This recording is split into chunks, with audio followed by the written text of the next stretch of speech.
இந்த காலை வேளையிலே கர்த்தருடைய வார்த்தைக்குள்ளே கடந்து போவதற்கு முன்பு ஆண்டவர் இரட்சகருமாய் இயேசு கிறிஸ்துவின் விலையேற பெற்ற நாமத்தினாலே கூடி வந்திருக்கிற உங்கள் யாவரையும், விசேஷமாய் வலைதளத்தின் மூலமாய் இணைந்திருக்கிற அருமையான மக்களையும் வாழ்த்துகிறேன். இந்த காலை வேளையிலே கர்த்தருடைய வார்த்தைக்குள்ளே கடந்து போவோம். பரிசுத்த வேதாகமத்திலே வெளிப்படுத்தின விசேஷம் 3ஆம் அதிகாரம் 20வது வசனத்தை நான் வாசிக்க கேட்போம். இதோ வாசற்படியிலே நின்று தட்டுகிறேன். ஒருவன் என் சத்தத்தை கேட்டு கதவை திறந்தால் அவனிடத்தில் நான் பிரவேசித்து அவனோடே போஜனம் பண்ணுவேன். அவனும் என்னோடே போஜனம் பண்ணுவான். தலைகளை தாழ்த்துவோமா? பரலோகத்தின் நல்ல பிதாவே, நல்ல வேளைக்காக தம்மை நன்றி நிறைந்த இதயத்தோடு நாங்கள் ஸ்தோத்திரம் செலுத்துகிறோம். இந்த காலை வேளையில் எங்களோடு பேசும்படியாக நீர் எங்களுக்கு அருளி செய்திருக்கிற வேத வசனங்களுக்காக ஸ்தோத்திரம். வசனங்கள் உம்முடையவைகள். ஆவியானவரே, எங்களோடு நீர் பேசும். அடியேன் உம்முடையவன் கர்த்தாவே, ஜனங்கள் உம்முடையவர்கள். அவருடைய இருதயத்திற்கு ஏற்ற வார்த்தைகள் இந்த காலை வேளையில் கர்த்தர் அருளி செய்து அவர்களை சமாதானத்தோடு இவ்விடத்திலிருந்து அனுப்பும்படி ஆய்ச்சிக்கிறேன். ரத்தத்தின் ஆழத்தில் அடியேனை மறைத்துக் கொள்ளும். உம்முடைய கிருபை வெளிப்படட்டும். உம்முடைய சன்னிதானத்தில் நிற்கிறேன் என்கிற அந்த உணர்வோடு கூட காணப்பட கிருபை பாராட்டும்.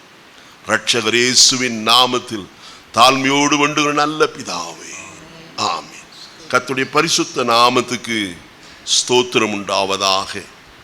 அப்போஸ்தலனாகிய யோவான் பத்மு தீவிலே நாடு கடத்தப்பட்ட போது கர்த்தருடைய நாளில் அவன் ஆவிக்குள்ளானான்.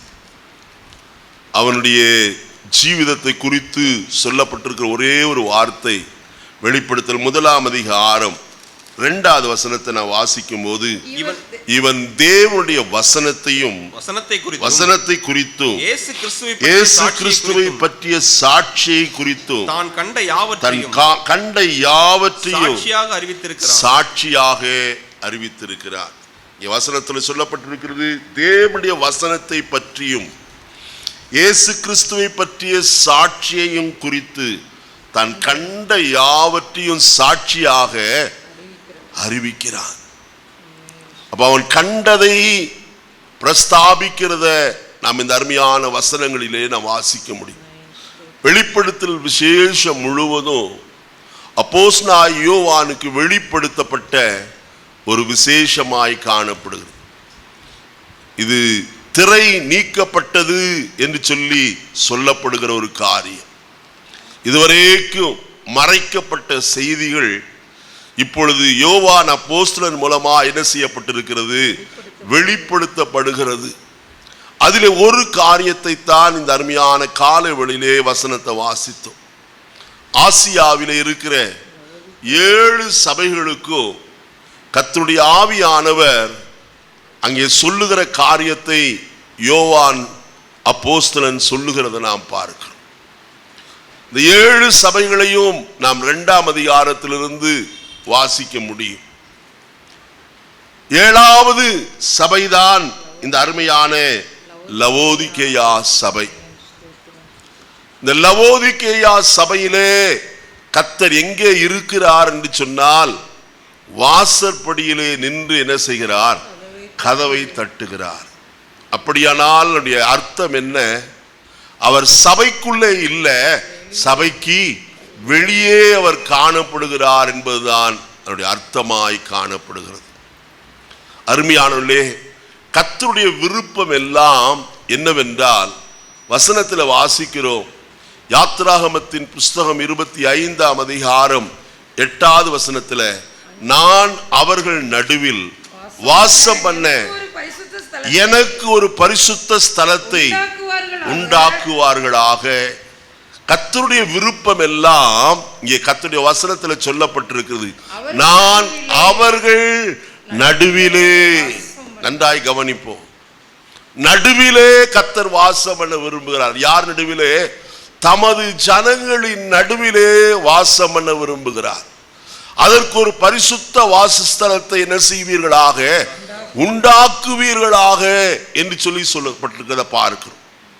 அங்கே சங்கீத புஸ்தகம் 26ஆம் அதிகாரம் 8வது வசனத்தை வாசிக்கிற வேளையில 26ஆம் சங்கீதம் 8வது வசனம், கர்த்தாவே உமது ஆலயமாகிய வாசஸ்தலத்தையும் உமது மகிமை தங்கிய ஸ்தானத்தையும் என்ன செய்கிறேன், வாஞ்சிக்கிறேன். இங்க வசனத்துல சொல்லப்பட்டிருக்கிறது உமது ஆலயமாகிய வாசஸ்தலம். அப்ப கர்த்தர் எங்கே இருக்கிறார்? ஆலயத்திற்குள்ளே காணப்படுகிறார் என்பதுதான் மெய்யான ஒரு காரியம். தேவன் தமது பரிசுத்த ஆலயத்திலே காணப்படுகிறவர். நாம் 82ஆம் சங்கீதம் முதல் வசனத்தை வாசிக்கிற வேளையிலே வசனம் இப்படி சொல்லப்பட்டிருக்கிறது. 82ஆம் சங்கீதம் முதல் சபை, தேவ சபையிலே தேவன் என்ன செய்கிறார்? எழுந்தருளி இருக்கிறார். 68ஆம் சங்கீதம் முதல் வசனம், 68ஆம் சங்கீதம் முதல் வசனம், தேவன் எழுந்தருளுவார், அவருடைய சத்துருக்கள் சிதறுண்டு, அவரை பகைக்கிறவர்கள் அவருக்கு முன்பாக என்ன செய்வார்கள்? ஓடி போவார்கள். தேவன் தம்முடைய சபை நடுவிலே வாசம் பண்ண விரும்புகிறார். அந்த சபையிலே அவர் என்ன செய்கிறவர்? எழுந்தருளுகிறவர். அந்த சபையிலே தம்முடைய மகிமையை விளங்க பண்ணுகிறவர். 27ஆம் சங்கீத 4வது வசனத்தில் சங்கீதக்காரன் சொல்கிறார், கர்த்தாவே கர்த்தரிடத்தில் ஒன்றை நான் கேட்டேன், அதையே நாடுவேன், நான் கர்த்தருடைய மகிமையை என்ன செய்யும்படி, பார்க்கும்படிக்கு. அருமையானவர்களே, கர்த்தருடைய மகிமை தங்கி இருக்கிற ஸ்தானம் தேவனுடைய ஆலயம். ஆயினத்தால் தாவீது சொன்னான் 84ஆம் சங்கீதம் 1வது வசனத்தில் வாசிக்கும் போது, சேனைகளின் கர்த்தாவே உம்முடைய வாசஸ்தலங்கள் எவ்வளவு இன்பமானது. ஹல்லேலூயா. கர்த்தர் வாசம் பண்ணுகிற தேவ ஆலயம் எவ்வளவு இன்பமானது என்று நாம் வசனத்தின் மூலமாய் பார்க்கிறோம்.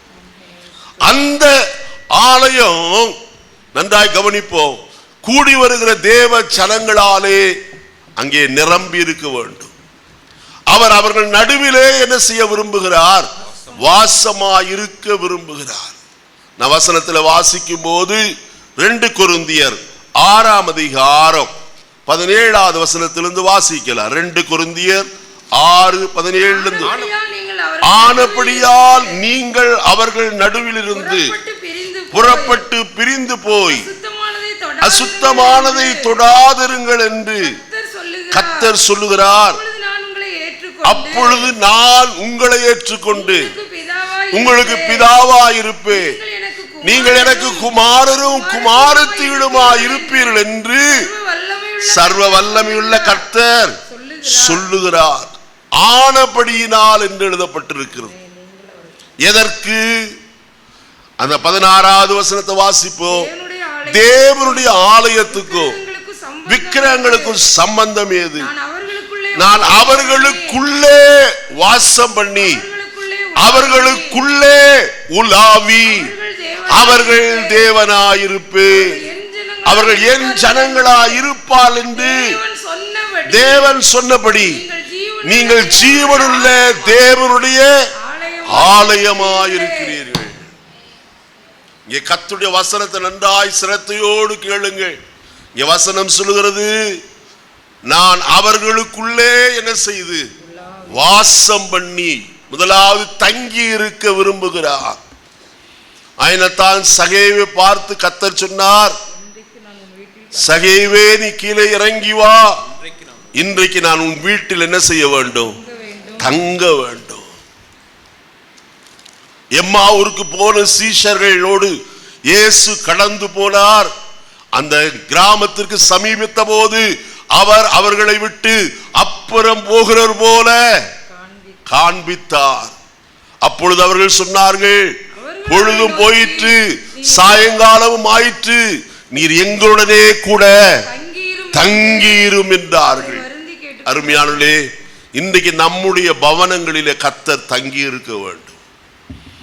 அவர் தங்கி இருந்தால் வசனத்தில் எழுதப்பட்டிருக்கிற ஒரு வார்த்தை ஒன்று உண்டு, சங்கீதம் 132க்குள்ளே வருவோம். 132ஆம் சங்கீதம் வாசிப்போமா? தேவனுடைய வார்த்தையை அங்கே சொல்லப்பட்டிருக்கிறது. 13வது வசனத்தை வாசிப்போம். கர்த்தர் சீயோனை தெரிந்து கொண்டு அது தமக்கு வாசஸ்தலமாகும்படிக்கு விரும்பினார். இது என்றென்றைக்கும் நான் தங்குமிடம். நன்றாய் கவனியுங்கள். இது என்றென்றைக்கும் ஏதோ ஒரு நாள் தங்கிட்டு போற டிராவலர் அல்ல அவர், கஸ்ட் அல்ல அவர். என்றென்றைக்கும் நான் தங்கும் இடம். இதை நான் விரும்பினபடியால் இங்கே என்ன செய்வேன்? வாசம் பண்ணுவேன். கர்த்தருடைய பிள்ளையை நன்றாய் கவனியுங்கள் கர்த்தருடைய வசனத்தை. அவர் அங்கே வாசம் பண்ணினால் நடக்கிற காரியம் என்ன? அடுத்த வசனத்தை வாசிப்போம். அதன் ஆகாரத்தை நான் என்ன செய்வேன்? ஆசீர்வதிப்பேன். நல்ல கவனி, இந்த பகுதி அப்படியே வைத்துக் கொள்ளுங்கள். கர்த்தர் வாசம் பண்ணுகிற ஸ்தலத்தினுடைய ஆகாரத்தை கர்த்தர் என்ன செய்கிறவர்? ஆசீர்வதிக்கிறவர். அருமையானவர்களே, அது ஆசீர்வதிக்கப்பட்டதாய் காணப்படும். இப்ப வசனத்தை வாசிப்போம். யாத்ராகமத்தின் புஸ்தகம் 23ஆம் அதிகாரம் 25வது வசனத்தை வாசியுங்கள். யாத்ராகமம் 23:25. உங்கள் தேவனாய கர்த்தரையே சேவிக்க கடவீர்கள். அவர் உன் அப்பத்தையும் உன் தண்ணீரையும் என்ன செய்வார்? ஆசீர்வதிப்பார். வியாதியை உன்னிலிருந்து என்ன செய்வேன்? விலக்குவேன். கர்த்தர் செய்கிற காரியத்தை கர்த்தருடைய வசனம் சொல்லுகிறது. அதன் ஆகாரத்தை நான் என்ன செய்வேன்? ஆசீர்வதிப்பேன் என்று சொன்னாரே. இங்க வசனம் சொல்லுகிறது, உன் அப்பத்தையும் உன் தண்ணீரையும் நான் என்ன செய்வேன்? ஆசீர்வதிப்பார். வியாதியை உன்னை விட்டு என்ன செய்வேன்? விலக்குவேன். இப்ப 132ஆம் சங்கீதத்துக்கு வருவோம். ஏழைகளை அப்படி என்றால் என்ன?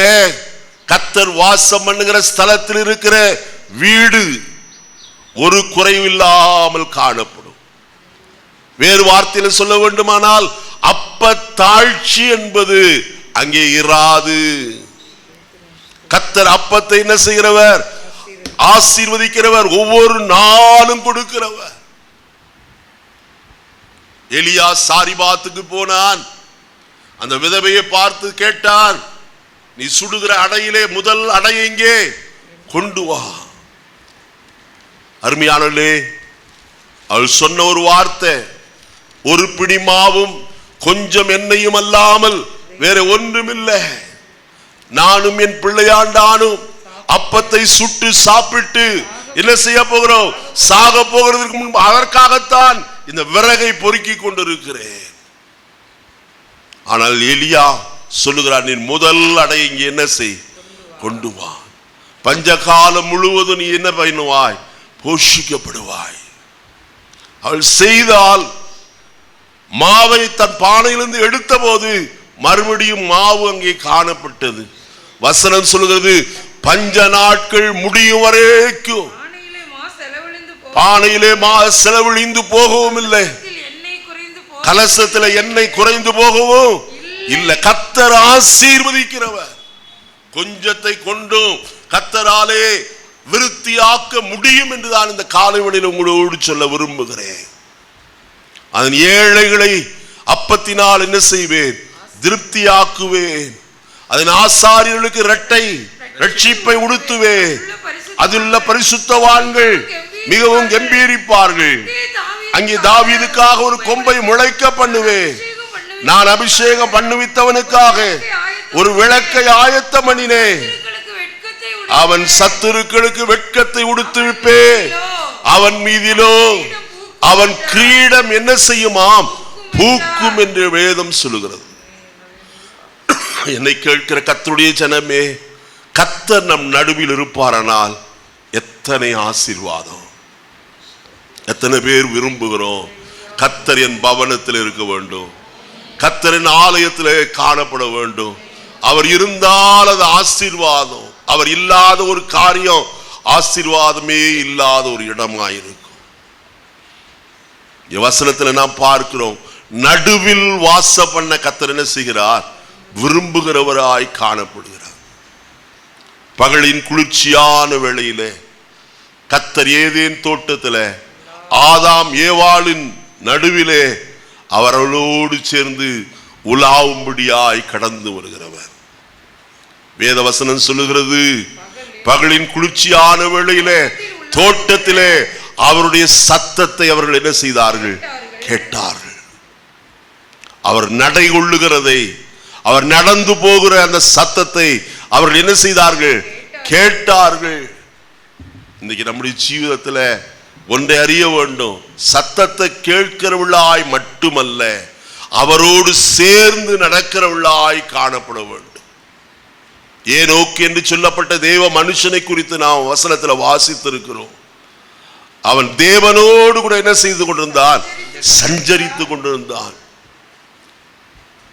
நோவாவை குறித்து வசனத்தில் வாசிக்கிறோம். நோவா தேவனோடு கூட சஞ்சரித்துக் கொண்டிருந்தான். ஆங்கிலத்தில் நோவா வாக் வித் காட் என்று எழுதப்பட்டிருக்கு.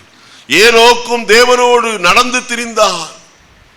இன்னைக்கு நம்முடைய வாழ்க்கையில நாம் கர்த்தரோடு சேர்ந்து நடக்கிறோமா? அவர் நம்மோடு கூட இருக்க விரும்புகிறாரே, நம் நடுவில் இருக்க விரும்புகிறாரே. அவரோடு சேர்ந்து நடக்கிற ஒரு அனுபவம் நமக்கு தேவையா இருக்கிறது. அருமையானே, சோதனை நேரங்களிலே அவர் நம் நடுவிலே காணப்படுகிறவர். தானியேல் தீர்க்கதரிசன புஸ்தகத்தில் நான் வாசிக்கும் போது, அக்கினி ஜுவாலைக்குள்ளே போடப்பட்ட அந்த 3 எபிரேய வாலிபர்கள் உள்ளே போகும்போதே 4வது மனுஷனுடைய சாயல் தேவகுமாரனுடைய சாயலுக்கு ஒப்பாயிருக்கிறது. ராஜா உற்று பார்த்து பயந்து நடுங்கிறவனாய் காணப்பட்டார். இந்த காலைவெளியிலே உங்களுடைய சோதனை நடுவிலே, உங்களுடைய பாடுகளின் நடுவிலே, உங்களுக்கு உண்டாயிருக்கிற நெருக்கத்தின் மத்தியிலே எல்லா நேரமும் கர்த்தர் உங்களை விடுவிக்கும்படியாக, உங்களை தப்புவிக்கும்படியாக, உங்களை சோதனை என்று ரட்சிக்கும்படியாய் உங்கள் நடுவிலே அவர் இருக்கிறவர். எத்தனை பேர் விசுவாசிக்கிறோம்? அல்லேலூயா சொல்லி கர்த்தரை மகிமைப்படுத்துங்க. கர்த்தர் நம் நடுவில் இருக்கிறவர். இந்த காலையிலே நடுவில் இருக்கிற கர்த்தரை நாம் தொழுது கொள்ளத்தான் வந்திருக்கிறோமே அல்லாதபடி நம்மை விட்டு அகன்று போகிற கர்த்தரை அல்ல, நம்மோடு இருக்கிற கர்த்தரை நாம் ஆராதிக்கும்படியாக இந்த காலைவெளியில நம்முடைய மத்தியில வந்திருக்கிறோம். அருமையானே, நமக்கு ஆலோசனை தேவையா? நமக்கு தேவ வசனத்தை கர்த்தர் போதிக்க வேண்டுமா? கர்த்தருடைய வசனம் சொல்லுகிறது, லூக்கா 2:46 வாசிக்கும் போது, அவர் போதகர் நடுவிலே உட்கார்ந்து அவர்களை வினாவவும். மறுபடியும் எங்கேயோ தானே போறீங்க, கீழே நான் சொன்ன வசனத்தை, அவர்கள் பேசுகிறதை கேட்கவும் அவர்களை வினாவவும் கண்டார்கள். பார்த்தீர்களா? அவர் என்னத்தை பேசிக் கொண்டிருந்தார்? வேத வசனத்தை குறித்து. இந்த காலையிலே நம்மோடு கூட பேசுகிற அவர், நம்முடைய சந்தேகங்களை நிவர்த்தி பண்ணுகிறவரும் அவர்தான். எம்மாவூருக்கு போன சீஷரோடு கூட அவர் கண்கள் மறைக்கப்பட்டதாய் வேத வாக்கியங்களை அவர் நமக்கு என்ன செய்தாராம்? விளக்கி காட்டினவர் என்று வேதம் சொல்லுகிறது. அவர்களோடு 3வது நபராய், அவருடைய கண்களுக்கு மறைக்கப்பட்டவராய் ஏறக்குறைய 8 மைல் தூரம் நடந்து போகிற வேளையிலே வேத வசனத்தை அவர்களுக்கு என்ன செய்தார்? விளங்க செய்கிறவராய் காணப்பட்டாரே. நமக்கு வசனம் புரியலையா? கர்த்தருடைய சமூகத்தில் அமர்ந்த ஆண்டவரே, இந்த வசனம் எனக்கு புரியல ஆண்டவரே, எனக்கு கற்றுத்தாரும். அவருடைய பாதப்படியில் அமர்ந்த மரியாள் வேத வசனத்தை என்ன செய்தால்? நன்றாய் கற்றுக்கொண்டார். அவருக்கு வரப்போகிற பாடுகளை குறித்து, பாடுகளுக்கு பின்பு மரம் உயிரோடு கூட எழுந்திருப்பதை குறித்து எல்லாவற்றையும் அவரிடத்திலே சொன்னார். அதனால் தான் நேற்று நான் உங்களோடு கூட சொன்னேன், மரியாள் தனக்கு கிடைத்த நேரத்தில் அந்த வீட்டுக்குள்ள வந்த இயேசுவுக்கு பரிமள தைலத்தை என்ன செய்தால்? பூசினாள். நல்ல கவனிங்க, பரிமள தைலத்தை என்ன செய்தாளா? பூசினாள்.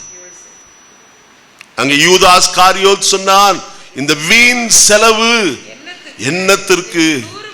இது 300 பணத்துக்கு விற்று தரித்திரருக்கு என்ன செய்திருக்கலாமே, கொடுத்திருக்கலாமே என்று சொன்னார். ஆனால் இயேசு என்ன சொன்னார் என்று கர்த்தருடைய வசனத்தில் நான் வாசிக்கும் போது அறிந்து கொள்ளலாம். நேற்றைய மாலை வேளையிலே உங்களோடு நான் பேசினேன். மார்க் எழுதின சுவிசேஷம் 14ஆம் அதிகாரம் வாசிப்போமா? 6வது வசனத்தை வாசியுங்கள். இயேசு அவர்களை நோக்கி, அவளை விட்டு விடுங்கள், ஏன் அவளை தொந்தரவுபடுத்துகிறீர்கள்? என்னிடத்தில் நற்கிரியையை செய்து இருக்கிறாள். அங்க வசனத்தில் சொல்லப்பட்டிருக்கிற வார்த்தையை நன்றாய் கவனியுங்கள். என்னிடத்தில் அவள் என்ன செய்தாள்? நற்கிரியை செய்தாள். என்ன நற்கிரியை? யோவான் எழுதின சுவிசேஷம் 12ஆம் அதிகாரம் வாசிப்போமா? 7வது வசனத்தை வாசிப்போம். அப்பொழுது இயேசு, இவளை விட்டுவிடு, என்னை அடக்கம் பண்ணும் நாளுக்காக இது என்ன செய்திருந்தாள்? நல்ல கவனிப்போம். அவள் நற்கிரியை செய்திருக்கிறாள். இந்த பரிமள தைலத்தை எதற்காக அவள் வைத்திருந்தாளா? இதுவரைக்கும் அடக்கம் பண்ணும் நாளுக்காக. நல்ல கவனிப்போம். இயேசுவை ஒரு சீலையிலே சுற்றி பரிமள தைலம் எல்லாம் போட்டு அங்கே வசனத்தில் நான் வாசிக்கிறோம். லூக்கா எழுதின சுவிசேஷம் 24ஆம் அதிகாரத்திலும் அதே போல யோவான் எழுதின சுவிசேஷத்திலும் நான் வாசிக்கும் போது அறிந்து கொள்கிறோம். அங்கே அரிமத்திய ஊரானாகிய யோசேப்பு, அவனோடு நிக்கதேமு என்று சொல்லப்பட்ட 2 பேரும் இயேசுவின் சரீரத்தை கேட்டு வாங்கி சிலுவையிலிருந்து இறக்கி வெள்ளை போல மற்ற அநேக தைலங்களை பூசி சீலையிலே சுற்றி கல்லறைக்குள் என்ன செய்தார்கள்? அடக்கம் பண்ணினார்கள். இவளும் அடக்கம் பண்ணுகிறதற்காகத்தான், அடக்கம் பண்ணு நாளுக்காகத்தான் இது என்ன செய்து வைத்திருந்தாள்? சேர்த்து வைக்கிறவளாய் காணப்பட்டாள். ஆனால் ஒன்று, அதற்கு சந்தர்ப்பம் கிடைக்குமோ கிடையாதோ என்று சொல்லி அவள் தன் இருதயத்தில் தோன்றினபடியாலே அவளுக்கு சந்தர்ப்பம் கிடைத்த போது அவள் முந்திக் கொள்கிறவளாய் காணப்பட்டாள். வசனத்தில் வாசிப்போமா? மார்க் எழுதின சுவிசேஷம் 14ஆம் அதிகாரம் அங்கே வசனத்தை வாசியுங்கள். 6வது வசனம் வாசிங்க. 8வது வசனம். இவள் தன்னால் இயன்றதை செய்தால் நான் அடக்கம் பண்ணப்படுவதற்கு எத்தனமாக என் சரீரத்திலே தைலம் பூச முந்திக் கொண்டாள். ஹல்லேலூயா. கர்த்தருடைய பிள்ளையே, சமயம் கிடைக்குமோ கிடைக்காதோ தெரியாது. ஆனால் கர்த்தரை சேவிக்கிறதிலும் கர்த்தரை ஆராதிப்பதிலும் முந்திக் கொள்ள வேண்டியது நம்ம மேல் விழுந்த கடமையாயிருக்கிறது. எத்தனை பேர் அப்படி செய்ய விருப்பம் உள்ளவர்களாய் காணப்படுகிறோம்? நமக்கு சமயம் கிடைக்கும் போது செய்ய வேண்டியதை கர்த்தருக்கு செய்ய வேண்டும். அது சிறிய காரியமானாலும் பெரிய காரியமானாலும். இங்க வசனத்தில் எழுதப்பட்டிருக்கிற காரியத்தை பாருங்கள். இவள் தன்னால் இயன்றதை, இயன்றது என்னது? இங்க வசனம் சொல்லுகிறது 300 பணத்துக்கு இது என்ன செய்யலாமே? விற்றிருக்கலாமே. அந்த அவள் பூசின பரிமள தைலத்தினுடைய விலை ஏறக்குறைய 300 பணம். 1 வருஷ சம்பளங்க. எத்தனை வசனம் வேணுமா? மத்தேயு எழுதின சுவிசேஷம் 20ஆம் அதிகாரம் 1-2 வசனத்தை வாசிக்கணும். பரலோக ராஜ்யம் வீட்டு எஜமானாகிய ஒரு மனுஷனுக்கு ஒப்பாயிருக்கிறது. அவள் தன் திராட்சை தோட்டத்திற்கு வேலையாட்களை அமர்த்த அதிகாலையிலே புறப்பட்டார். வேலையாட்களுடன் ஒரு நாளைக்கு 1 பணம் கூலி.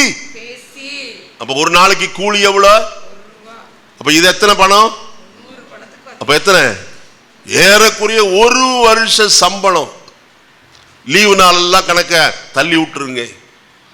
அதெல்லாம் போக 300 நாள் சம்பளத்தை அவள் சேர்த்து பரிமளத்தையில வாங்கி இயேசுவின் சரீரத்திற்கு மரணமடையும் போது அதை பூச அவள் என்ன செய்திருந்தால்? ஆயத்தம் பண்ணி வைத்திருந்தாள். ஆனால் அவள் நினைத்த காரியம் என்ன? ஒருவேளை அந்த நாளிலே தனக்கு சமயம் கிடைக்குமோ கிடையாமற் போகுமோ. ஆகையால் கிடைத்த இந்த நேரத்தில் ஆகிலோ நான் இதை என்ன செய்வேன்? பூசிக்கொள்வேன் அவர் சரீரத்தில் என்று பூசினார். அருமையானே, சமயம் வாய்க்குமோ வாய்க்காதோ நமக்கு தெரியாது. அதனால் தான் இயேசு சொன்னார், உனக்கு கிடைத்த இந்த நாளிலாகிலோ உன் சமாதானத்துக்கு ஏற்றவைகளை நீ சிந்திப்பாயானால் நலமாயிருக்குமே. இப்பொழுதோ அவைகள் உன் கண்களுக்கு விட்டு உங்கள் கண்களை விட்டு மறைவாயிருக்கிறது. உனக்கு கிடைத்த இந்த நாளிலாகிலும் கோழி தன் குஞ்சுகளை தன் செட்டையின் கீழ் சேர்த்துக் கொள்ளும் வண்ணமாக எத்தனை தரமோ உன்னை சேர்த்துக் கொள்ள எப்படி இருந்தேன்? மனதாயிருந்தேன். உங்களுக்கோ மனதில்லாமற் போயிற்று. கர்த்தருடைய பிள்ளையே, கர்த்தருக்குரிய நாள் எப்படிப்பட்டது? அப்போஸ்தலனாகிய பவுலடியார் 2 கொரிந்தியர் 6ஆம் அதிகாரத்தில் சொல்கிறார். முதல் 2 வசனங்களை வாசிக்கிற வேளையிலே வாசிப்போமா? 2 கொரிந்தியர் 6ஆம் அதிகாரம் முதல் 2 வசனங்கள். தேவனுடைய கிருபையை நீங்கள் விருதாவாய் பெறாதபடிக்கு உங்களுக்கு புத்தி சொல்லுகிறோம். அனுக்கிரக காலத்திலே நான் உனக்கு செவி கொடுத்து ரட்சணிய நாளிலே உனக்கு என்ன செய்வேன்? உதவி செய்வேன் என்று சொல்லி இருக்கிறாரே. இதோ இப்பொழுதே அனுக்கிரக காலம், இப்பொழுதே ரட்சணிய நாள்.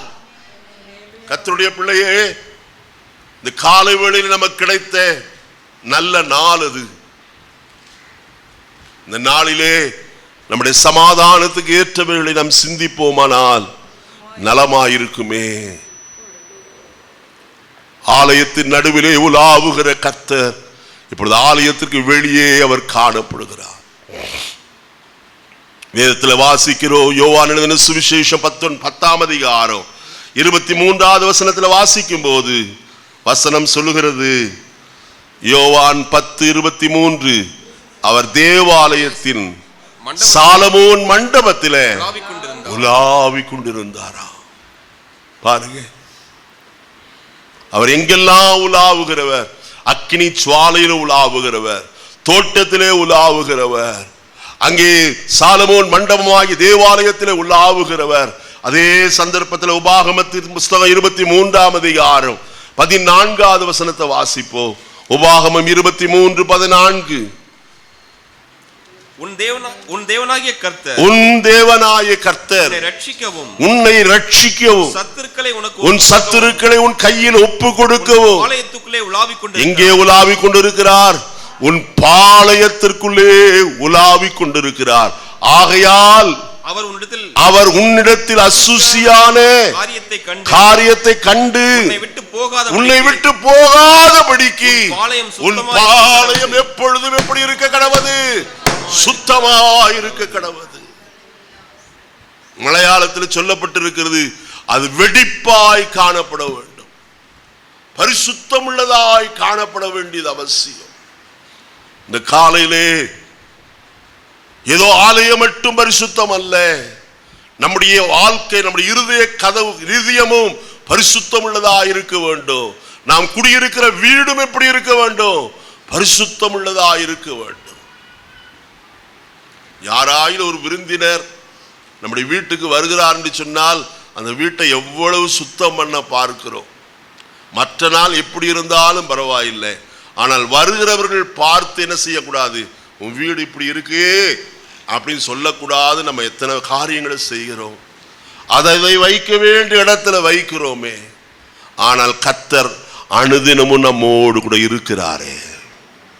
எத்தனை பேர் நம்புறீங்க? என்னுடைய பாளையத்திற்குள்ளே அவர் உலாவிக் கொண்டிருக்கிறார். என் வீட்டுக்குள்ளே அவர் வாசமாயிருக்கிறவர். அவர் நம்ம வீட்டிலே காணப்படும் போது நம்முடைய வீடு எப்படி இருக்க வேண்டும்? சுத்தமுள்ளதாய் காணப்பட வேண்டும். அசுசியான ஒரு காரியமும் காணப்படாதபடிக்கு அதுல காணப்படுமானால் அவர் பாளையத்திலிருந்து என்ன செய்வார்? விலகி போவார். அவர் நமக்குள்ள இருந்தால் தான், நம்முடைய பாளையத்திற்குள்ள இருந்தால் தான் என்னது ஆசீர்வாதம். பிரியமானவர்களே, வசனம் தெளிவாய் சொல்லப்பட்டிருக்கிறது. கர்த்தர் வருகிற இடம் அது பரிசுத்தமாய் காணப்படுகிறது மட்டுமல்ல, அங்கே காணப்பட வேண்டிய மற்றொரு காரியமும் உண்டு. சங்கீதம் 22:3 வசனத்தை வாசிப்போம். 22ஆம் சங்கீதம் 3வது வசனம். இஸ்ரவேலின் துதிகளுக்குள் வாசமாயிருக்கிற தேவரீர் பரிசுத்தர். எங்கே எப்படி இருக்கிறார்? இஸ்ரவேலின் துதிகளுக்குள். நம்ம எப்போதும் கர்த்தரை ஸ்தோத்திரம் பண்ணிட்டு இருக்கோமா? நம்ம என்ன வேலை செய்தாலும் நம்முடைய இருதயம் கர்த்தரை துதித்து கொண்டே இருக்கிறதா? துதிகளுக்குள் அவர் வாசமாயிருக்கிறவர். நம்முடைய வீட்டில் துதியின் சத்தம் எப்போதும் என்ன செய்யணும்? காணப்படணும். மாத்திரமல்ல, கர்த்தருடைய வசனம் சொல்லுகிறது விதமாய். மத்தேயு எழுதின சுவிசேஷம் 18ஆம் அதிகாரம் 20வது வசனத்தை வாசிப்போம். மத்தேயு 18:20. ஏனெனில் 2 பேராவது 3 பேராவது என் நாமத்தினாலே எங்கே கூடியிருக்கிறீர்களோ அங்கே அவர்கள் நடுவிலே இருக்கிறேன். சொல்லுங்க, இருக்கிறேன் மட்டும் தான் வச்சிருக்கா? இருக்கிறேன் அதுக்கு பிறகு இல்லையா? இருக்கிறேன் என்றார். அவர் சொல்லி இருக்கிறார். அதுதான் முக்கியமான ஒரு காரியம். எங்க இருப்பாரா? 2 அல்லது 3 பேர் என் நாமத்தினாலே, கர்த்தருடைய நாமத்தினாலே எங்கே கூடியிருக்கிறார்களோ அங்கே அவர்கள் நடுவிலே இருக்கிறேன் என்றார். அப்ப நம்முடைய சம்பாஷணை எப்படி இருக்கணும்? 3 பேர் கூடி வந்திருக்கிறோம். நம்ம வீட்டுக்கு யாராவது ஒருத்தர் 2 பேர் வந்திருக்காங்க, கர்த்தருடைய பிள்ளைகள். அந்த சிஸ்டர், அந்த பிரதர் இருக்காரே அவர் ரொம்ப மோசம், இந்த சிஸ்டர் இருக்காரே அவங்க ரொம்ப வாயாடி, அவங்ககிட்ட எந்த பேச்சுவார்த்தையும் வச்சுக்காதீங்க. இதை பேசுகிறோமா? அல்லது இந்த வாரம் கர்த்தருடைய வார்த்தை நமக்கு கிடைத்ததே, அதை கொஞ்ச நேரம் சிந்திப்போம், அதை குறித்து பேசுவோம். அப்படி பேசுவோமானால் நம்முடைய ஆவிக்குரிய ஜீவிதம் எப்படி இருக்கும்? வளர்ச்சி அடைகிறதாய் காணப்படும். இல்லாவிட்டால் 3 பேர் கூடியிருக்கீங்களா, 2 பேர் இருக்கீங்களா, நம்ம முழங்கால் பிடித்து கொஞ்ச நேரம் ஜெபம் பண்ணுவோம். நல்ல கவனிங்க, ஜெபம் பண்ணுவோம். ஜெபம் பண்ணும்போது மெய்யாகவே நம்முடைய ஜெபத்திற்கு என்ன உண்டு? பலன் உண்டு. மற்றவர்களை குறித்து பேசுகிறத பார்க்கிறோம், கர்த்தரை துதிக்கிறது எவ்வளவு நல்லது. ஏன் வசனம் சொல்லுகிறது? மல்கியா 3:16 வாசிக்கிற வேளையில, அப்பொழுது கர்த்தருக்கு பயந்தவர்கள் ஒருவரோடு ஒருவர் என்ன செய்வார்கள்? பேசிக்கொள்வார். என்னத்தை பேசுவாங்க? வாசிங்க. கர்த்தர் அதை கவனித்து கேட்பார். கர்த்தருக்கு பயந்தவர்களுக்காகவும் அவருடைய நாமத்தை என்ன செய்கிறவர்களுக்காகவும் தியானிக்கிறவர்களுக்காகவும். நல்ல கவனிப்போம். கர்த்தருக்கு பயந்தவர்கள் ஒருவரோடு ஒருவர் என்ன செய்கிறார்கள்? பேசிக் கொள்கிறார்கள். என்னத்தை பேசுகிறார்கள்? அவருடைய நாமத்தை குறித்து, இயேசு நாமத்தை குறித்து, கர்த்தருடைய நாமத்தை குறித்து உயர்த்த வேண்டியது அவசியம். அருமையானவர்களே, அவருடைய நாமத்தை தியானிக்கிறவர்களுக்காகவும் பரலோகத்தில் ஞாபக புஸ்தகம் ஒன்று என்ன செய்யப்பட்டிருக்கிறது? எழுதப்பட்டிருக்கிறது. அப்ப நம்ம பேசுறதுல எப்படி இருக்கணும்? சொல்லுங்க. யாக்கோவின் நிருபத்தை சற்று திருப்புவோம். எல்லாம் யோசிக்கிறாங்க, இத்தனை வசனம் சொல்லியாச்சு, மணி இப்ப கேட்டானா ஒருத்தருக்கும் தெரியாது. எழுதுங்கன்னா எழுதவும் மாட்டீங்க. வாசிப்போம். யாக்கோபின் நிருபம் 1ஆம் அதிகாரம் 19வது வசனத்தை வாசிப்போம். ஆகையால் பிரியமான சகோதரரே, கேட்கிறதற்கு தீவிரமாயும் பேசுகிறதற்கு எதுல எப்படி இருக்கணும்? பொறுமை. இன்னைக்கு பொறுமை இல்ல, பொறிச்சு தளரும். கடுகு போட்டா எப்படி சட்டப்பட்டான்னு வெடிக்குதோ, அத போல நம்முடைய வாயிலிருந்து வருகிற வார்த்தை என்ன செய்கிறது? வெடிக்கிறது, வெடியுப்பின் மேல் போட்ட தண்ணீரை போல. அருமையான கர்த்தருடைய ஜனமே, இந்த காலை வேளையில் ஒன்று உங்களோடு சொல்ல விரும்புகிறேன். கர்த்தர் எப்போது நம் நடுவில் இருக்கிறவர். அவர் வெளியேற்ற வேண்டாம். அவர் நமக்குள்ளே வாசமாக இருந்தால்தான் நம்முடைய ஜீவிதம் ஆசீர்வாதமாயிருக்கும். அவர் வெளியே போக காரணம் என்ன என்பதைத்தான் இந்த காலை வேளையில் உங்களுக்கு சொல்ல விரும்புகிறேன். வாசிப்போம். முதலாவது வெளிப்படுத்தின விசேஷம் 1ஆம் அதிகாரம் 13வது வசனத்தை வாசிக்கலாம். அந்த 7 குத்து விளக்குகளின் மத்தியிலே நிலையங்கி தரித்து மார்பருகே பொற்கச்சை கட்டியிருக்கிற மனுஷகுமாரனுக்கு ஒப்பானவரை என்ன செய்தேன்? நன்றாய் கவனியுங்கள். யோவான் அப்போஸ்தலன் பத்மு தீவிலே கர்த்தருடைய நாளிலே ஆவிக்குள்ளான போது அவன் காண்கிற காட்சி இவ்விதமாயிருந்தது. 7 பொன் குத்து விளக்குகளின் மத்தியிலே நிலையங்கி தரித்தவராய் மார்பிலே பொற்கச்சை கட்டி கொண்டு குத்து விளக்குகளின் மத்தியில் அவர் என்ன செய்கிறாராம்?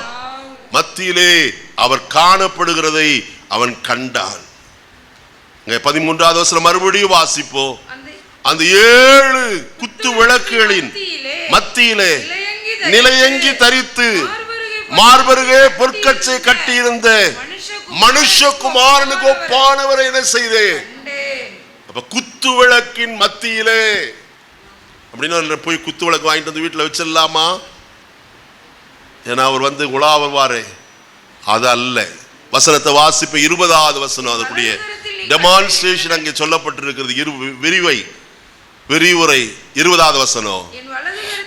என் வலதுகரத்திலே நீ கண்ட 7 நட்சத்திரங்களின் ரகசியத்தையும் 7 பொன் குத்து விளக்குகளின் ரகசியத்தையும் எழுது. அந்த 7 நட்சத்திரங்களும் 7 சபைகளின் தூதர்களாம். நீ கண்ட 7 குத்து விளக்குகளும் 7 சபைகளாம். அப்ப எங்கே கர்த்தர் இருக்கிறார்? இருந்தார் சபையின் மத்தியிலே. 2ஆம் அதிகாரம் 1 வசனத்தை வாசிப்போம். சபையில என்ன செய்தார்? எபேசு சபையின் தூதனுக்கு நீ எழுத வேண்டியது என்னவெனில் 7 நட்சத்திரங்களை தமது வலது கரத்திலே ஏந்தி கொண்டு 7 பொன் குத்து விளக்குகளின் மத்தியிலே உலாவி கொண்டிருக்கிறவர் சொல்லுகிறதாவது. நல்ல கவனிக்க வேண்டும். மனுஷகுமாரனாகிய கிறிஸ்து சபையின் நடுவின் என்ன செய்கிறாராம்? உலாவி கொண்டிருக்கிறார். இந்த காலைவெளியில் நம்முடைய மத்தியிலேயும் உலாவுகிற கர்த்தர் நம்முடைய மத்தியிலே வந்திருக்கிறார்.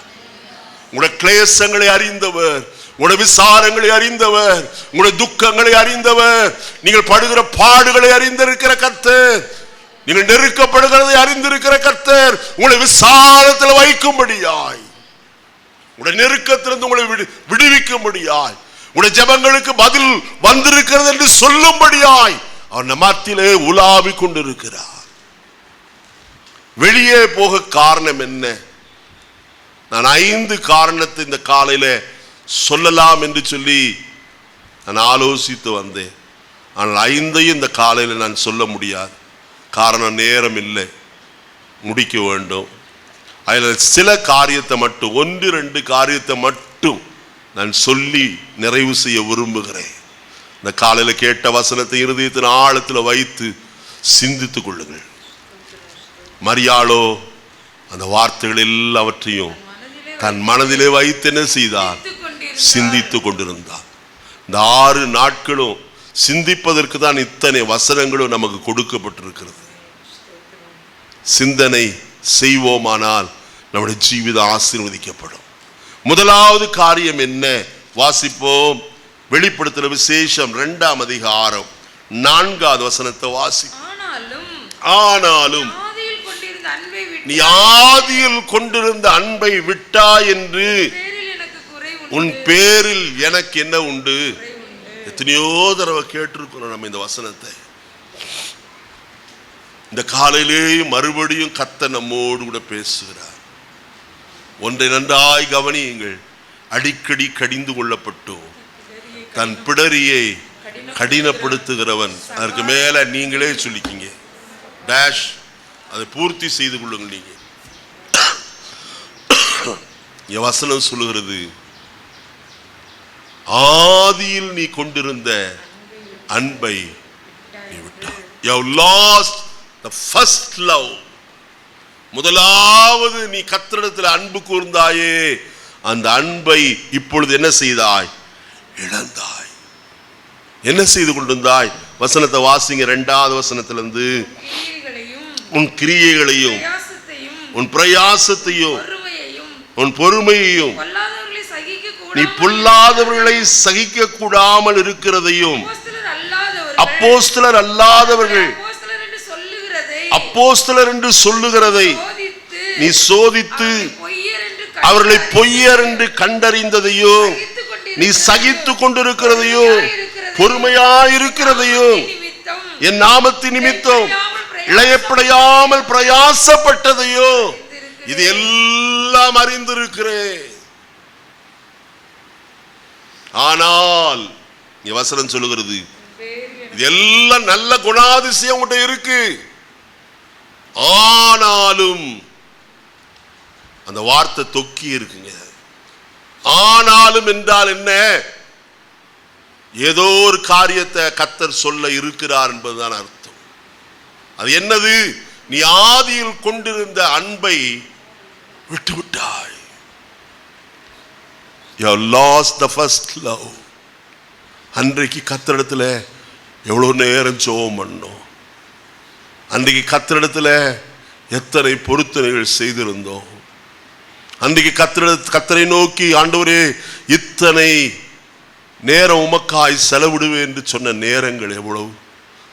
வேதத்தை கருத்தாய் விடாமல் வாசித்துக் கொண்டிருந்தோமே, வேத வசனத்தை ஆராய்ந்து பார்த்து கொண்டிருந்தோமே, கர்த்தருடைய வசனம் எங்கே கிடைக்கும் என்று அதை தேடி ஓடின நாட்கள் எத்தனை. ஆனால் இன்றைக்கோ அதில் நீ குறைவுள்ளவனாய் காணப்படுகிறாயே. மெனே மெனே தெக்கேல் உப்பார்சின் என்று சொல்லப்பட்டதே, நீ தராசிலே நெருக்கப்பட்டு குறைய காணப்படுகிறாய். நம்முடைய குறைவை கொஞ்சம் கூட சிந்தித்து பார்க்க வேண்டியது அவசியமான ஒரு காரியம். நாம் எதிலே குறைவுள்ளவர்கள்? நாம் எதிலே குறைவுபட்டு இருக்கிறோம்? என் வாழ்க்கையில வந்த குறைவுக்கு காரணம் என்ன? சற்று சீர்தூக்கி பார்ப்போமானால் நலமாயிருக்கும். இந்த நாளில் கர்த்தருடைய சமூகத்தில் அமர்ந்து, ஆண்டவரே இவைகள் எல்லாம் என் வாழ்க்கையில சம்பவிப்பதற்கு காரணம் என்ன?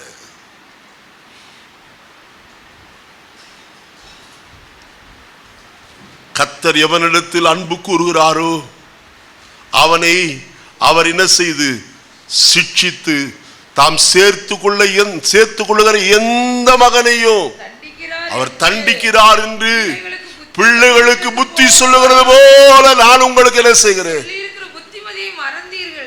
நல்ல கவனிங்க. எபிரேயர் 12ஆம் அதிகாரம் வாசிப்போமா? எபிரேயர் 12:6 வசனம். கர்த்தர் எவனிடத்தில் அன்பு கூறுகிறாரோ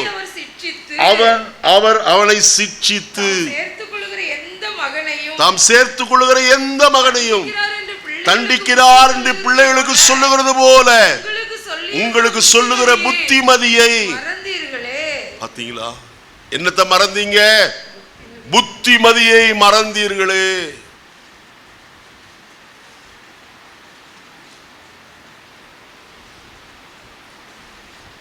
வசனத்தில் எழுதப்பட்டிருக்கிறது. 5வது வசனத்தை வாசிப்போம். அன்றியும் என் மகனே, 5வது வசனம், அன்றியும் என் மகனே கர்த்தருடைய சிட்சையை அற்பமாக என்ன செய்யாதே, எண்ணாதே. அவரால் கடிந்து கொள்ளப்படும் போது போகாதே. ஏன் கடிந்து கொள்ளுகிறார், ஏன் சிட்சிக்கிறார் என்பதற்கு அடுத்த வார்த்தை தான், வசனம்தான் மிக முக்கியமான காரியம். கர்த்தர் எவனிடத்தில் அன்பு கூறுகிறாரோ அவனை அவர் என்ன செய்கிறார்? நல்ல கவனிங்க. கர்த்தருடைய சிட்சையை அற்பமாக எதற்கு அவர் சிட்சிக்கிறாராம்? யாரை அவர் சிட்சிக்கிறார்? எல்லாரையும் அவர் சிட்சிக்கிறது அல்ல. கர்த்தர் எவனிடத்தில், நல்ல கவனிங்க, சிட்சை உங்களுடைய வாழ்க்கையில வரும்போது, என் வாழ்க்கையில வரும்போது நான் பார்க்க வேண்டிய காரியம் என்ன? கர்த்தருடைய முகத்தை பார்க்கணும். ஐயா, நான் எதிலே குறை உள்ளவன், நான் எந்த காரியத்தில் தவறி போயிருக்கிறேன், என் பரிசுத்த குலைச்சல் என் வாழ்க்கையில எப்பொழுது வந்தது? ஆண்டவரே, தயவா என்னை மன்னியப்பா. தேவனோடு கூட ஒப்புரவாக வேண்டிய ஒரு காரியம். நன்றாய் கவனிப்ப கர்த்தருடைய வசனத்தை. 1 கொரிந்தியர் 11ஆம் அதிகாரத்திற்கு வருவோம். 1 கொரிந்தியர் 11ஆம் அதிகாரம் 31வது வசனத்தில் வாசிப்போம். நம்மை நாமே நிதானித்து அறிந்தால் நாம் நியாயம் தீர்க்கப்படும். நாம் நியாயம் தீர்க்கப்படும் போது உலகத்தோடு ஆக்கினைக்குள்ளாக தீர்க்கப்படாதபடிக்கு. ஹல்லேலூயா. இந்த வசனத்துக்கு நான் நடுங்குகிறேன் பிரியமானவர்களே. ஏன் அந்த வசனம் சொல்லுகிறது? நான் உலகத்தோடு ஆக்கினைக்குள்ளாய் தீர்க்கப்படாதபடிக்கு கர்த்தராலே நான் என்ன செய்கிறேன்? சிட்சிக்கப்படுகிறேன். நான் தண்டிக்கப்படுகிறத பார்க்கிறோம், ஆக்கினை தீர்ப்பு அடைவதை பார்க்கிறோம். நான் சிட்சிக்கப்படுவது எனக்கு நல்லது. நான் உபத்திரவப்பட்டது எனக்கு நல்லது. அதனால் பிரமாணங்களை என்ன செய்தேன்? கற்றுக்கொண்டேன். ஏன் அப்படி சொன்னார்? நான் உபத்திரவப்படுவதற்கு முன்பு வழி தப்பி நடந்தையா, எங்கோ என் வாய் மாறுபட்டு போயிற்று, நான் வேற வழியில நடந்து விட்டேன், கர்த்தருக்கு பிரியமில்லாத காரியத்தை நான் செய்து விட்டேன். ஆண்டவரே, என்னை மன்னியும் என்று கெஞ்ச வேண்டியது அவசியம். அதனால்தான் இங்கே வசனத்தில் சொல்லுகிறார், உலகத்தோடு ஆக்கினைக்குள்ளாய் தீர்க்கப்படாதபடிக்கு நாம் கர்த்தராலே என்ன செய்யப்படுகிறோம். ஆகையால் கர்த்தருடைய பிள்ளைகளே, கர்த்தருடைய சிட்சை அற்பமாய் எண்ணாதீங்கள். அவரால் கடிந்து கொள்ளப்படும் போது சோர்ந்து போகாதிருங்கள். ஏன்? கர்த்தர் எவரிடத்தில் அன்பு கூறுகிறாரோ, ஹல்லேலூயா, ஹல்லேலூயா, ஹல்லேலூயா, கர்த்தர் எவரிடத்தில் அன்பு கூறுகிறாரோ. ஐயா, சிட்சிக்கிறாரா? கர்த்தரின் மேல ஸ்நேகம் வச்சிருக்கிறார். ஐயா, எவ்வளவு அன்பு வச்சிருக்கிறார். அந்த அன்புக்கு இணையாய் வேற ஒன்று இல்லை. இந்த உலகத்தில் எந்த அன்பையும் அவருடைய அன்புக்கு இணையாய் வைக்கவே முடியாது. இந்த காலையில கர்த்தருடைய ஆவியானவர் உங்களோடு பேசிக் கொண்டிருக்கிற திட்டமும் தெளிவுமாக, கர்த்தர் எவரிடத்தில் அன்பு கூறுகிறாரோ அவரை அவர் என்ன செய்து சிட்சித்து தாம் சேர்த்துக் கொள்கிற எந்த மகனையும் தண்டிக்கிறார் என்று 2 காரியம். ஒன்று, அன்பு கூறுகிறபடியினாலே. 2வது, அவர் சேர்த்துக் கொள்ளும்படியாக என்று எழுதப்பட்டிருக்கு. நன்றாய் கவனிங்கள் அந்த வசனத்தை. மறுபடியும் வாசிப்போம். கர்த்தர் எவனிடத்தில் அன்பு கூறுகிறாரோ அவரை அவர் சிட்சித்து தாம் சேர்த்து கொள்ளுகிற எந்த மகனையும் அவர் என்ன செய்கிறாரா? அருமையாளே, தம்மிடத்தில் சேர்த்து கொள்ள மனதா இருக்கிற கர்த்தர். கர்த்தரை விட்டு தகப்படி வீட்டை விட்டு தூரமாய் ஆஸ்தியை வாங்கி கொண்டு கடந்து போய்விட்டார். தகப்பனோ எதிர்பார்த்து காத்திருக்கிறார். என்றைக்கு என் மகன் வருவான்? அவனுக்கு தெரியும், அவன் எங்கே போனாலும் திரும்ப இங்கேதான் என்ன செய்ய வேண்டும். எங்கே முட்டினாலும் மோதினாலும் என்னத்தை செய்தாலும் அவனுக்கு இளைப்பாறுதல் கிடையாது. இங்கே வந்தால் ஒளியே கிடைப்பாறுதலின் வழி வேற இல்லை. தகப்பன் எதிர்நோக்கி ஒவ்வொரு நாளும் அவளோடு காத்திருந்தான். தூரத்தில் வருகிறதை கண்டவுடனே தகப்பன் கீழே இறங்கி ஓடி போய் அவனை கட்டி அழைத்து அவனுக்கு முத்தம் செய்து அவனை வீட்டுக்கு அழைத்து கொண்டு வந்து அவனை குளிப்பாட்டி வஸ்திரங்களை மாற்றி அவனுக்கு பாதரட்சைகளை போட்டு உயர்ந்த வஸ்திரங்களை கொடுத்து கைக்கு மோதிரத்தையும் கொடுத்து அவனை திரும்ப தன் வீட்டிலே சேர்த்து கொண்டானே. யாருக்கு இந்த மனது வரும்? யாருக்கு இப்படிப்பட்டதான என்ன வரும்? எந்த தகப்பனாயிலும் துரோகியாய் காணப்படுகிற எந்த மகனை வீட்டுக்குள்ள சேர்த்துக் கொள்வானோ? எனக்கு நீ துரோகம் செய்தாய், ஆகையால் இனி என் கண்களிலே முழிக்காதே, நான் செத்தாலும் என்னை பார்க்க வராதே என்று சொல்லுகிற உலகத்தில் அல்லவா ஜீவித்துக் கொண்டிருக்கிறோம். ஆனால் இந்த பரம தகப்பனோ நம்மை சேர்த்து கொள்ள மனதாய் காணப்படுகிறாரு. கர்த்தருடைய வேதம் சொல்லுகிறது, என் கைகளை நீட்டிக்கொண்டே இருக்கிறேன். எதற்கு தெரியுமா? உங்களை சேர்த்து கொள்ள. ஏசாயா சொல்கிறார், என் கைகளை நீட்டியபடியே இருக்கிறேன், இடத்தில் வா. இந்த காலை வேளையில் நம்மில் எத்தனை பேர் வர மனதாயிருக்கிறோம்? ஆதி அன்பை இழந்து போயிருப்போம். ஆனால் இந்த காலை வேளையிலே நஷ்டப்பட்டதை கர்த்தரிடத்தில் சொல்லுவோம், ஆண்டவரே நான் இதுல தவறி போனேன், என்னை திரும்ப சேர்த்துக் கொள்ள ஆண்டவரே. என் ஜீவிதத்திலே நீ செய்ய வேண்டிய வேலையை செய்ய ஆண்டவரே. நீர் என்னிடத்தில் என்னை நேசிக்கிறபடியினாலே என்னை நீர் சிட்சித்திருக்கிறீர். என்னை சேர்த்துக் கொள்ள மனதாயிருக்கிறபடினாலே என்னை தண்டிக்கிறீர் ஆண்டவரே. உம்முடைய சிட்சையையும் உம்முடைய தண்டனையையும் நான் ஏற்றுக்கொள்கிறேன். உம்முடைய கையிலே விழுவேனாக என்று தாவீது சொன்னானே, நான் மனுஷருடைய கைகளிலே விழுவதை பார்க்கிறோம், உம்முடைய கைகளிலே விழுகிறது எனக்கு நல்லது என்று சொன்னானே. இந்த காலை வேளையில் அவருடைய பாதத்தில் விழுந்திருப்போமா? அவருடைய பாதத்தில் விழுகிறவர்களுக்கு ஆசீர்வாதம் உண்டு என்று இந்த வாரத்தில் நான் போதித்தேன். நம்ம எல்லாரும் எழுந்து நிற்போம்.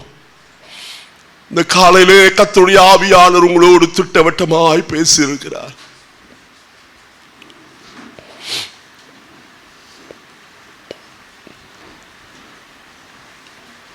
தேவாவியானவர் மட்டுமே என் மூலமாய் உங்களோடு இடைப்பட்டார் என்று நான் நன்றாய் அறிந்திருக்கிறேன்.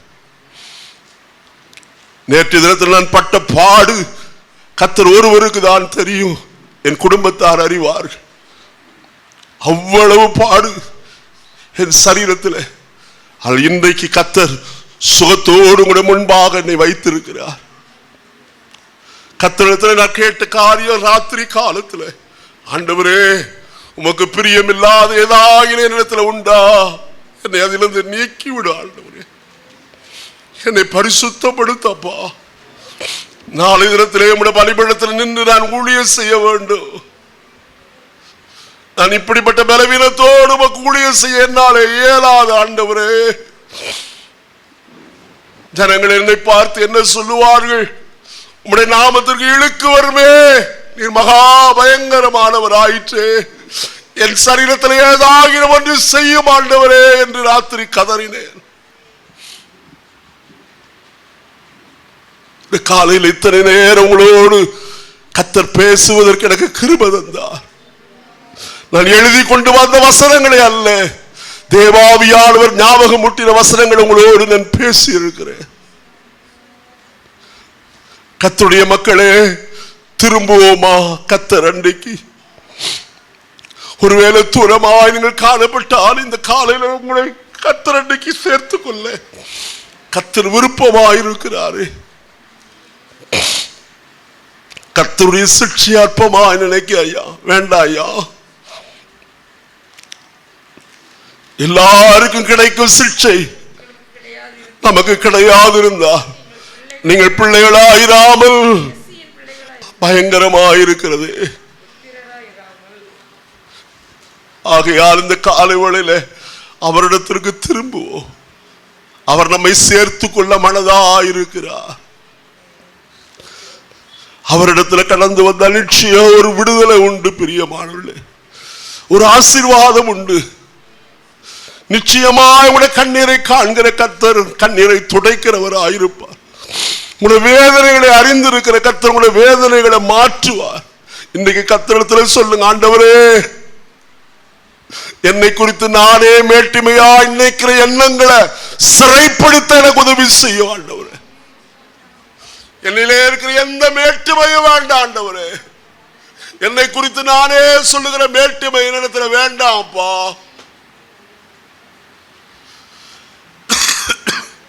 மாத்திரமல்ல, நம்முடைய ஜீவிதத்தில் நாம் இன்னும் எதிலே குறைவுள்ளவர்கள் அதை கர்த்தரிடத்துல சொல்லுவோம். கர்த்தர் அன்னைக்கு திரும்புவோம்.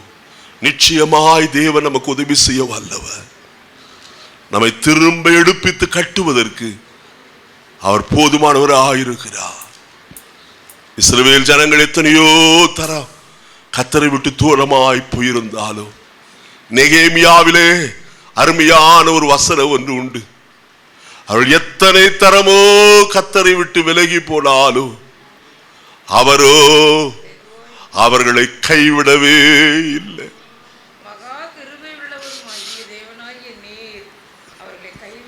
அவர்களை கைவிடவே இல்லை. காலையிலே நான் ஒன்று உங்களுக்கு சொல்கிறேன், அவர் நம்மை கைவிடுவாரானால் நாம் இல்லாமல் போய்விடுவோம். அவர் தம்முடைய முகத்தை மறைப்பாரானால் நாம் திகைக்க வேண்டியதாய் காணப்படும்.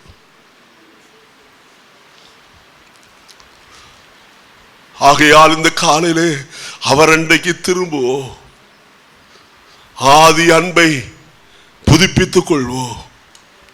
ஆண்டவரே, என்னை சேர்த்து கொள்ளுங்கப்பா.